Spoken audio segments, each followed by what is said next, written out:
Today on Jimbo Vision, Whiskey Tango Foxtrot.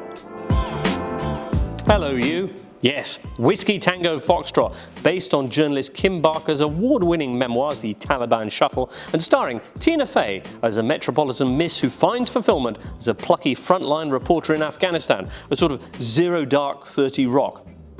WTF, let's, shall we? Features a stellar cast of Billy Bob Thornton, Margot Robbie, Martin Freeman, and the chameleonic Alfred Molina. There he is. Plus, of course, Faye as Kim Baker, a former newsroom worker who's used to preparing scripts on killer sugar levels, who suddenly finds herself drafted into frontline reporting.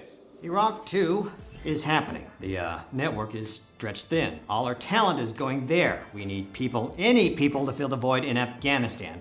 And you folks here are all the unmarried, childless personnel in this bureau. How many people do you need? As a friend in Kabul later observes, that is officially the most American white lady story I ever heard. And that wouldn't be a bad tagline for this entire movie, which views the violence and suffering of the Afghan conflict almost entirely through the perspective of how it affects Kim's job and social life. Written and produced by Faye and 30 Rock colleagues, there is a strong Liz Lemon flavour to proceedings. There's also spectacular scenery and a surprising amount of local colour, given that it was filmed in New Mexico. Plus, as mentioned, an absolutely top-notch cast. Billy Bob Thornton clearly enjoying himself as the Marine General. Martin Freeman, excellent as a charmingly rude Scottish snapper. Plus, a smart and witty script full of insights into the weird world of embedded reporters. Are you familiar with the term 410-4, Miss Baker? It refers to women who are 4s back home, become 10s when they ship out, and when they're back stateside, they become 4s again.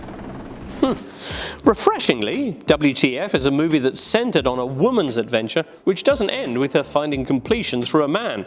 Here, indeed, it's the war as much as anything that Kim falls for, Faye nailing her descent into danger junkiedom as she gets hooked on the adrenaline and they need to produce another high-rating news report.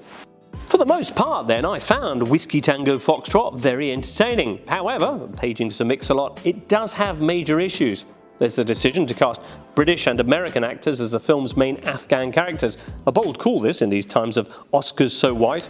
And while Christopher Abbott is admittedly excellent as the Kabul fixer, not so much Molina, who, as a senior Afghan politician, may well be descended from the days Sid James & co. were up the Khyber.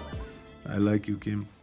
I like your mouthiness. Oh, that is a word, yes? Vale. But I do not know you. How can we get to know each other? Biggest problem, though, is that the longer this movie goes on, the more the directors, Glenn Ficarra and John Recra, struggle with the tone. Soundtracking, for example, a deadly marine mission late on with Harry Nilsson's Without You, and also sticking bossa nova over a scene where Kim tries on her first burqa. So pretty, I don't even want to vote. Conflict and comedy isn't the easiest combination, of course. When it works, as in MASH or Catch-22, it's usually because the people laughing know the joke's on them. Here, that's not always the case. So, Whiskey Tango Foxtrot, a bit of a sightseeing jaunt round Operation Enduring Freedom. An enjoyable film, yes, but one that may leave you feeling that it's a little bit too enjoyable. Gets a 6.5 out of 10 on Jimbo Vision.